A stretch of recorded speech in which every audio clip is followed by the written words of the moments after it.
하나님께서는 우리에게 데살로니가전서 5장 16절 18절에 항상 기뻐하라, 쉬지 말고 기도하라, 범사에 감사하라, 이것이 그리스도 예수 안에서 너희를 향하신 하나님의 뜻이라고 말씀하셨습니다.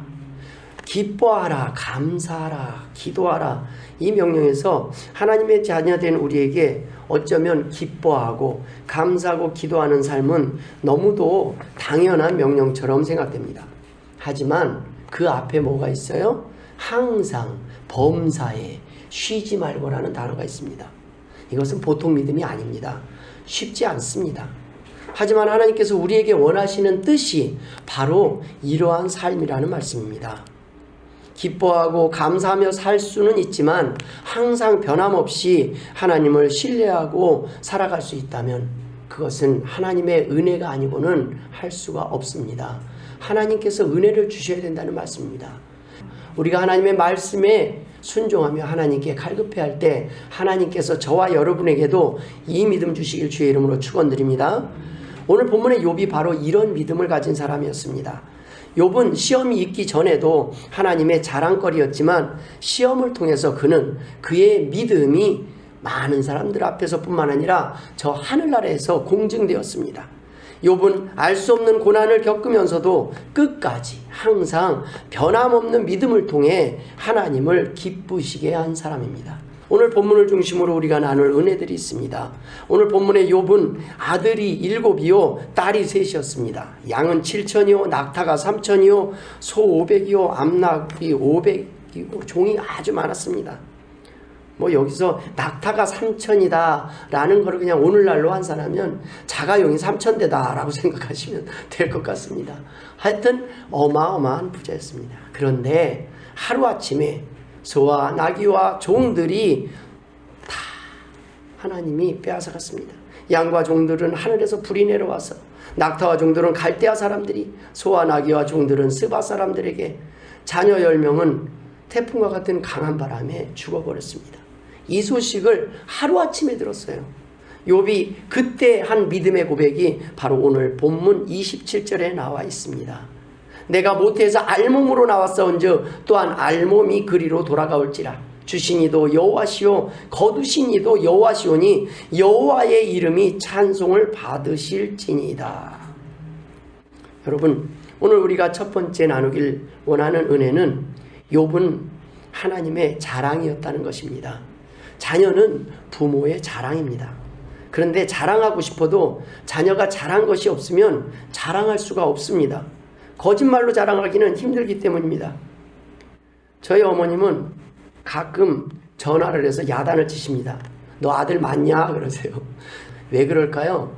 야단치기 위해서가 아닙니다. 자랑하기 위해서입니다. 우리 김 목사는 이렇게 잘하는 아들이다. 자랑하고 싶은데 목사라는 것을 자랑하기 이전에 이런 목사라는 것을 자랑하고 싶은 겁니다. 그런데 저희 어머님은 요양보호사가 계실 때 전화하는 걸 더 좋아하십니다. 네, 자랑하고 싶어서입니다. 내 아들이 김 목사가 전화했다. 목사답게 사는 것을 자랑하고 싶으신 것입니다. 그래서 때때로 야단을 치시는 것입니다. 여러분, 이 또한 사랑입니다. 오늘 본문에 하나님이 자랑하는 자녀가 욥이었습니다. 하나님은 욥을 이렇게 자랑합니다. 여호와께서 사단에게 이르시되 내가 내 종 욥을 주의하여 보았느냐? 그와 같이 온전하고 정직하여 하나님을 경외하며 악에서 떠난 자는 세상에 없느니라. 여러분, 하나님은 욥만 자랑하시는 것이 아니라 저와 여러분도 자랑하고 계심을 믿으시길 주의 이름으로 축원드립니다.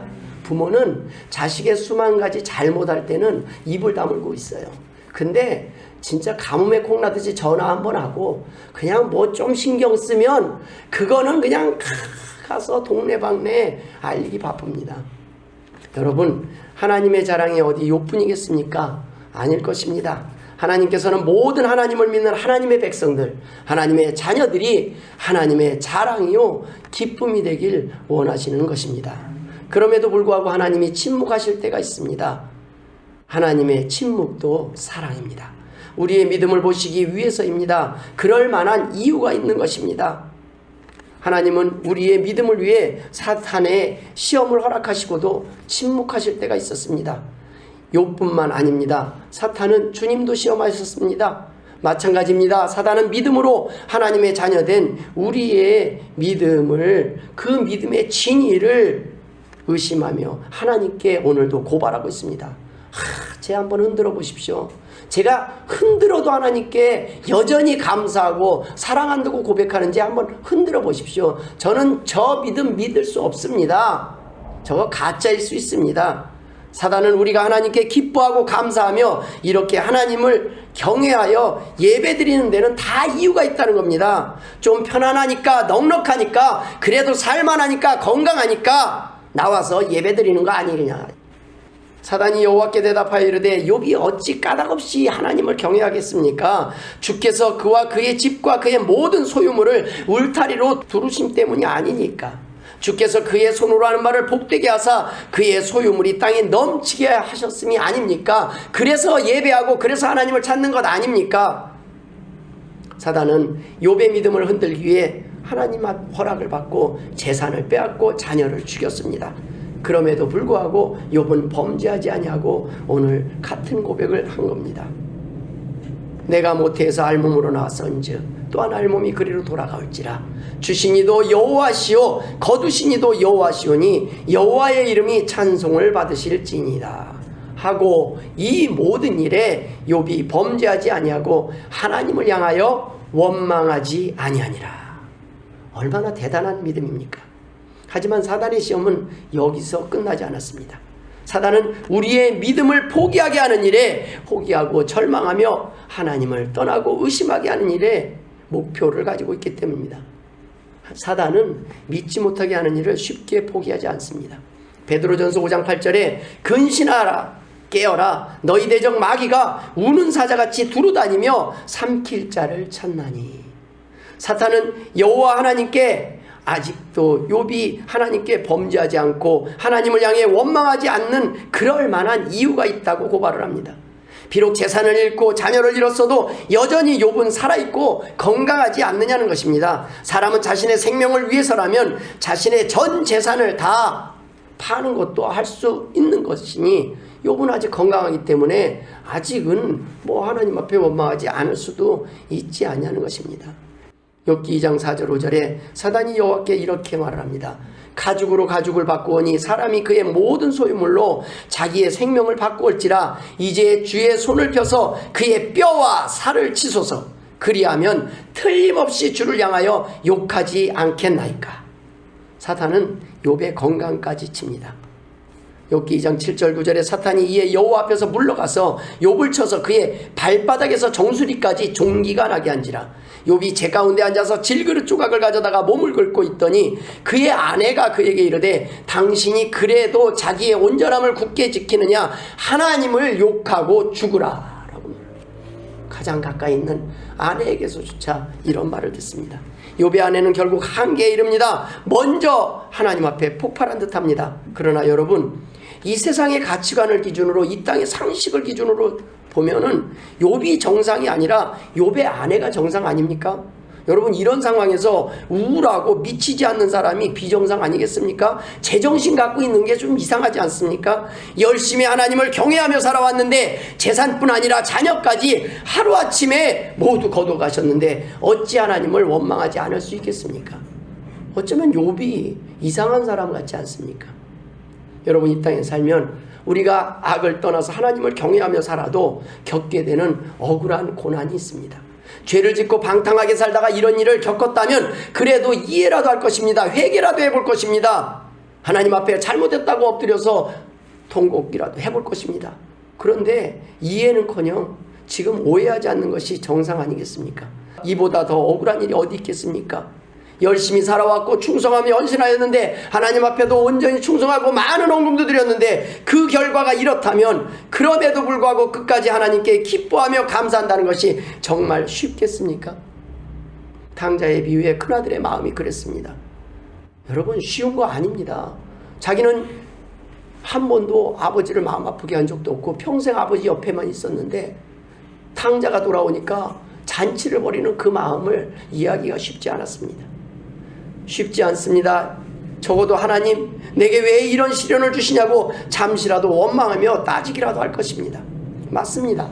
하나님을 모른다면 그 아내의 반응이 맞습니다. 그러나 하나님이 어떤 분이신지 제대로 알고 믿어왔다면 욥이 정상이라는 말씀입니다. 하지만 결코 쉬운 일이 아닙니다. 저도 신학교에 입학한 뒤에 아내를 천국으로 부르셨습니다. 하나님을 원망하지는 않았지만 기뻐하며 감사한다는 것은 결코 쉽지 않았습니다. 신학교를 안 갔으면 하나님이 좀 정신 차리라고 그랬다고 쳐요. 그런데 하나님 앞에 헌신하기라고 모든 것을 내려놓고 신학교에 입학한 뒤에 아내를 데려가는 건 웬일입니까? 안다고 쉽게 실천할 수 있는 믿음이 아닙니다. 그러니 귀한 믿음입니다. 욥에게 닥친 고난은 이해한다 할지라도 그것을 감당하기는 결코 쉽지 않은 고난이라는 말씀입니다. 뿐만 아닙니다. 욥의 상황과 같이 이해하기 힘든 고난이 닥쳤을 때 욥이 어떻게 했습니까?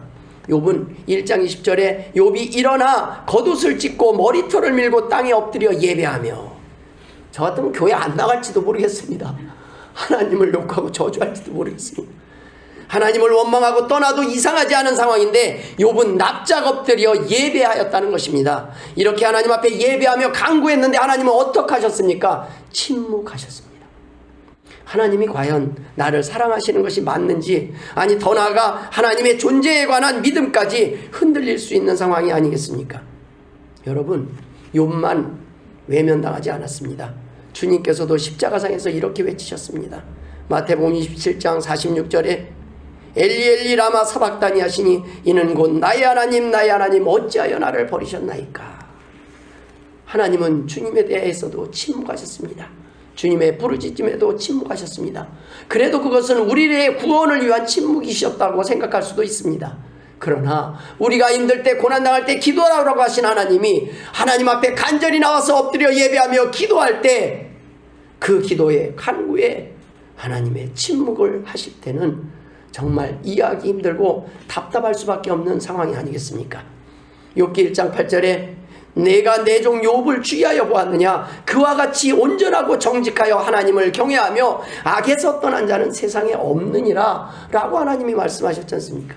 하나님이 자랑하실 정도로 열심히 살았음에도 불구하고 그에게 고난이 임했을 뿐만 아니라 그가 엎드려 예배했음에도 불구하고 하나님이 침묵하실 때, 여전히 변함없이 하나님을 경외하며 범죄하지 아니하고 하나님을 원망하지 않는 것은 정말 힘든 일이 분명합니다. 하지만 하나님은 이런 믿음의 고백을 원하십니다. 왜냐하면 우리 하나님께서는 이러한 믿음에 대한 합당한 회복과 보상이 가능하신 분이기 때문입니다. 두 번째 함께 나눌 은혜는 욥의 고난은 자신만 겪는 고난이 아니었습니다. 자신만 힘든 상황이 아니라는 것입니다. 저는 애들 엄마가 소천한 후 거의 1년간 마음이 너무나 힘들어서 퇴근하고 돌아오면 방에서 나올 수가 없었습니다. 아이들에게 나의 우울한 모습을 보여주는 것도 그랬고 너무너무 힘들어서 그냥 방에 처박혀 있었습니다. 그러다가 어느 날 정신 차리고 보니 그 시간들이 저만 힘든 시간이 아니었다는 것입니다. 어린 자녀들도 힘든 시간이었습니다. 아니, 저보다 더 힘들었을 것입니다. 그 어린아이들이 엄마도 하루아침에 없어지고 어린 아버지는 방에만 처박혀 있고 그것을 보고 견디는 그 아이들의 마음은 누가 위로를 하셨겠습니까? 저희 부모님도 교회 성도님들도 저를 사랑하는 모든 분들이 그 기간 동안에 같이 눈물을 흘리며 힘들어했던 시간이었습니다. 그럼에도 불구하고 저는 제 힘든 것만 생각했던 시간들이 있었습니다. 그러나 돌아보니 아니었습니다. 우리 자녀들이 말을 합니다. 아빠, 나 그때 많이 힘들었었어. 얘기할 곳도 없고 아빠는 교회 갔다 오면은 방에만 처박혀 있고 많이 힘들었었어. 그래도 아빠마저 쓰러질까봐 우리가 내색할 수가 없었어 라는 말을 나중에야 들었습니다. 욥의 고난도 마찬가지였을 겁니다. 욥만 고통스러운 것이 아니라 욥의 아내 역시 남편 못지않게 고통스럽지 않았겠습니까? 하루아침에 모든 재산과 자녀를 잃은 사람은 욥뿐 아니었습니다. 욥의 아내도 마찬가지였습니다. 하지만 하나님께서 욥의 몸마저 건강마저 치시자 욥의 아내가 욥에게 뭐라고 합니까? 하나님을 저주하고 죽으라. 이 한마디로 인해서 욥의 아내는 악처라고 해석하는 사람도 있었습니다. 그런데 여러분, 어려서 우리가 밖에서 억울한 일을 당하고 집에 와서 울고 있는 제 모습을 보면 우리 부모님께서는 어떤 놈이 그랬냐고 막 대신 역정을 내시면서 당장 가서 혼내줘야 되겠다고 말씀하시던 모습이 생생합니다. 여러분, 어쩌면 욥의 아내는 욥 대신 욥의 마음을 공감하며 욥이 하고 싶은 말까지 대신해주며 욥을 위로하고 싶었을 수도 있습니다. 저희 부모님의 위로 방식처럼 충격적이며 격한 방식으로 욥의 고통에 크게 공감하며 남편을 위로하는 모습일 수 있다는 것입니다. 욥의 아내 입장에서는 왜 울고 싶지 않고 왜 그 안에 흐르는 눈물이 없었겠습니까? 자녀를 잃었습니다. 네, 하루아침 잃었습니다. 그런데 남편, 유일하게 의지할 그 남편마저 지금 몸이 아파요. 어디다 하소연할 곳이 없습니다. 욥의 아내 입장에서는 자식들이 모든 죽은 상황에서 이제 믿고 의지할 남편조차도 그 심한 고통을 겪는 것을 보면서 그것은 남편의 고통이 아니라 곧 자신의 고통이나 마찬가지였을 것입니다. 고난이 닥칠 때 그 고난은 나만 겪는 고난이 아닙니다. 이 땅의 많은 사람들이 주님과 같은 고난, 욥과 같이 이해할 수 없는 고난을 겪으며 살아가고 있습니다. 그런데 우리는 왜 나만 겪는 고난이라고 하나님을 원망할 때가 있습니다. 주님께서 우리를 위해 고난당하신 이유가 무엇입니까? 욥과 같은 상황 속에서도 절망하지 않도록 끝까지 소망을 가지고 승리할 수 있도록 절망에 빠진 인류에게 구원의 참 소망을 주시기 위해서였습니다. 가장 억울하게 고난당하신 분이 누구였습니까? 주님 아니셨습니까? 여러분, 무슨 죄가 있어서 십자가에 달리셨습니까? 우리 죄 때문 아니겠습니까? 그러나 잠시 잠깐 머무르는 이 땅의 고난이 끝이 아니기 때문에 우리를 영벌의 고통 속에서 건지시기 위해서 기쁨으로 십자가에 달리셨습니다. 결국에는 우리를 영원한 고난에서 건지실 것이고 최후에 우리는 승리하는 자리에 있을 것입니다. 시편 34편 19절에 의인은 고난이 많으나 여호와께서 그의 모든 고난에서 건지시는도다. 아멘. 모쪼록 이 믿음 가지시길 주의 이름으로 축원합니다. 세 번째, 우리는 고난이 와도 하나님이 우리에게 원하시는 믿음은 항상 변함없는 믿음이라는 것입니다. 욥이 어떻게 고백합니까? 2장 10절에 아내의 말을 듣고 이렇게 말을 합니다. 우리가 하나님께 복을 받았은즉 화도 받지 아니하겠느냐 하고 이 모든 일에 욥이 입술로 범죄하지 아니하니라. 복도 받았은즉 화도 받을 것이라고 말을 합니다.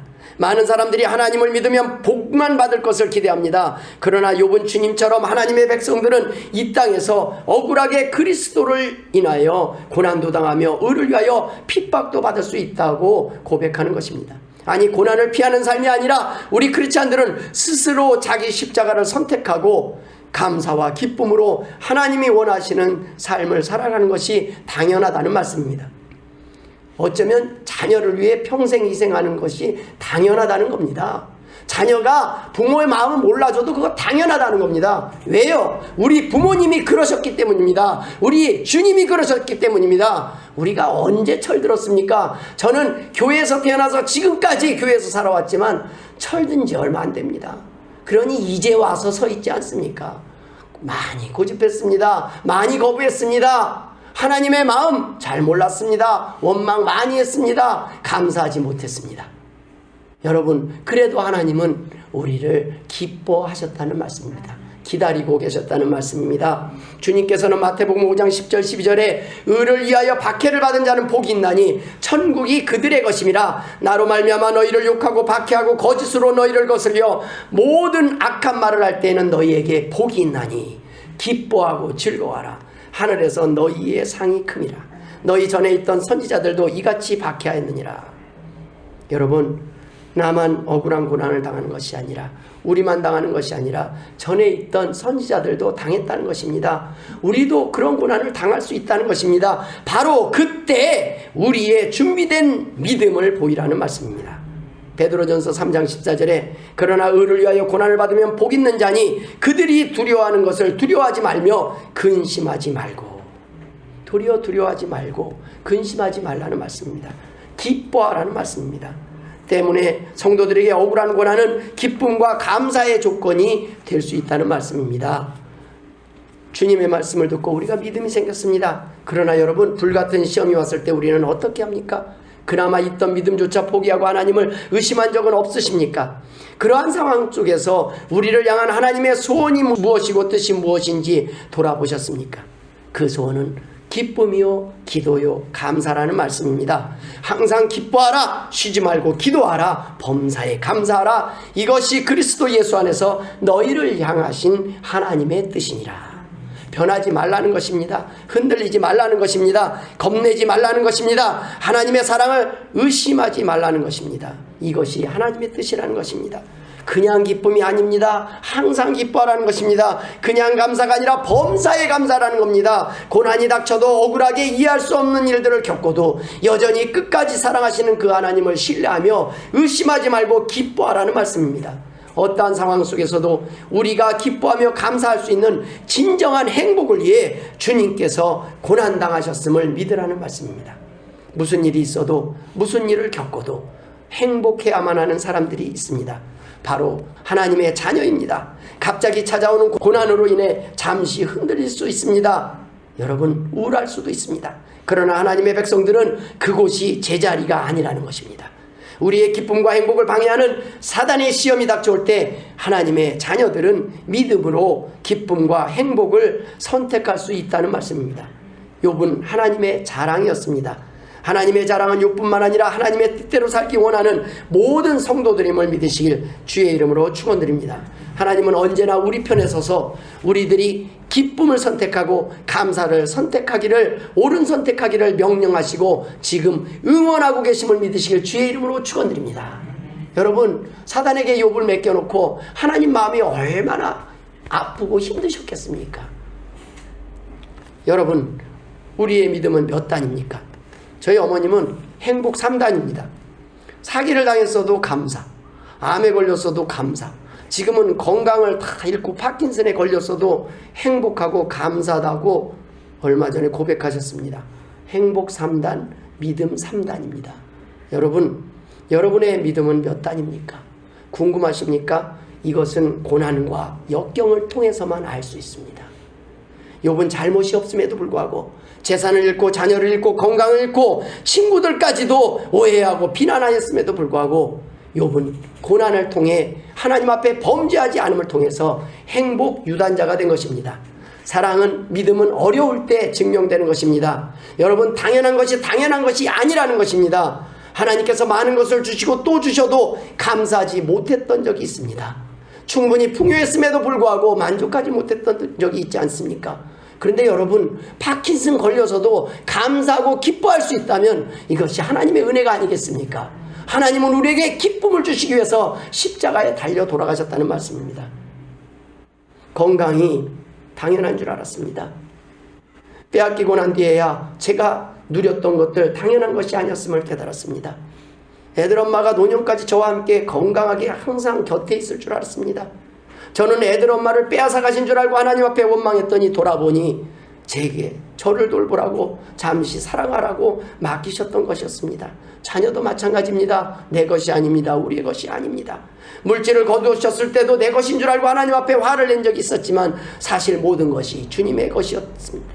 알고 나니, 인정하고 나니, 깨닫고 나니 모든 것이 감사요 은혜였습니다. 저희 집 강아지가 있습니다. 뼈를 주고 나면 얘는 다시 가져갈까봐 저한테 이를 드러내고 으르렁거립니다. 그 뼈가 권리인 줄 알아요. 방금 줬는데 감사를 몰라요. 그냥 뭘 주기가 싫어요. 줬다면 그 다음부터 이래요. 근데 우리 집에 대형견이 있습니다. 사랑이와 셔는 아무리 먹고 싶어도요, 기다려 그러면 기다릴 뿐만 아니라 입에 들어간 뼈를 제가 다시 뺏어 봅니다. 좀 짓궂어요. 내놔봐. 뱉어. 그래도요, 고기가 물려있어도 뱉습니다. 주인을 신뢰하기 때문입니다. 모든 것이 주인으로부터 나온다는 것을 알기 때문입니다. 여러분, 하나님이 어떤 자녀를 원하시겠습니까? 하나님께서 우리에게 맡기신 것들을 언제든 거두실 수 있지만 하나님은 왜 오늘까지 기다리고 내버려 두셨을까요? 아직 감당할 만한 믿음이 없었기 때문이 아닐까요? 그러나 때가 되면 하나님이 요구하실 때도 있을 것입니다. 그래도 우리는 감당해야 합니다. 사단은 끊임없이 우리의 믿음을 흔들며 넘어지게 하려고 유혹하지만 하나님은 우리가 감당할 만한 때 감당할 만한 시험만을 허락하실 뿐만 아니라 피할 길도 예비하여 주시는 분임을 믿으시길 주의 이름으로 축원드립니다. 하나님은 미리 우리의 믿음을 단단하게 하시고 강건하게 하시고 굳게 하신다는 말씀입니다. 고린도전서 10장 13절에 사람이 감당할 시험 밖에는 너희가 당한 것이 없나니 오직 하나님은 미쁘사 너희가 감당하지 못할 시험당함을 허락하지 아니하시고 시험당할 즈음에 또한 피할 길을 내사 너희로 능히 감당하게 하시느니라. 아멘. 피할 길을 열어두시고 도울 자를 예비해 두셨다는 것입니다. 위로할 자들 예비해 두셨다는 겁니다. 그것은 절망의 시험이 아닙니다. 회복을 시키고 행복하고 축복을 주시기 위한 시험이라는 말씀입니다. 그러나 우리의 욕심과 연약함으로 인해 겪는 고난은 무익한 고난일 뿐입니다. 예수 믿으면 어떤 암에도 안 걸리고 고난도 없는 삶을 살게 되는 것이 아니라는 것입니다. 우리가 누리는 행복이 무엇입니까? 우리는 암에 걸려도 행복합니다. 가난해져도 행복합니다. 고난 중에도 하나님이 때로는 우리가 원하는 삶의 길로 인도하지 아니하실지라도 그리 아니하실지라도 나는 감사하다고 행복하다고 믿음으로 찬양할 수 있는 하나님의 자녀로 삼아주셨기 때문에 우리는 행복할 수밖에 없는 것입니다. 이제는 그 어떤 것보다 주님을 더 사랑할 수 있는 사람들, 주님을 위하여 원치 않는 고난의 십자가조차 기꺼이 기쁨으로 감사하며 질 수 있는 사람들로 거듭난 것입니다. 저희 어머님이 감사의 고백을 하면서 이렇게 말씀하셨습니다. 김 목사, 그럼 나는 교회 가서 웃기만 해도 내가 다른 사람에게 사명을 감당하는 거예요. 웃기만 해도, 감사하기만 해도, 기뻐하기만 해도 많은 사람들이 하나님의 복음의 능력을 경험할 수 있게 되니까 하나님이 얼마나 큰 자랑을 하시겠습니까? 네가 파킨슨에 걸려도 나를 믿는구나. 네가 그렇게 힘든 고난 중에도 나를 배반하지 않는구나. 나를 신뢰하는구나.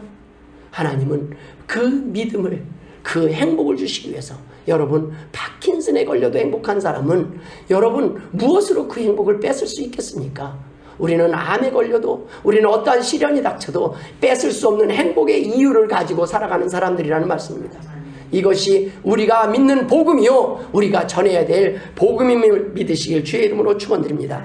오늘 주님께서 각자에게 허락하신 고난의 십자가를 감사와 기쁜 마음으로 질 수 있냐고 물으실 때 우리 모두 조금도 망설임 없이 아멘으로 화답할 수 있는 성도들, 하나님이 원하시는 항상 변함없는 믿음을 소유한 복된 성도들이 되시길 주의 이름으로 축원합니다. 기도하겠습니다. 하나님 아버지 은혜를 감사드립니다. 하나님 아버지 주셨을 때 감사하지 못했습니다. 그러나 이른 뒤에야 은혜를 고백합니다. 감사를 고백합니다. 하나님 아버지, 하나님 앞에 오늘도 은혜를 구하오니 남은 세월 살 동안 하나님이 주신 그 복음의 의미를 깨닫고 감사하며 항상 행복하게 살아가는 주의 복된 성도들 되게 하여 주옵소서. 감사하며 예수님의 이름으로 기도드리옵나이다. 아멘.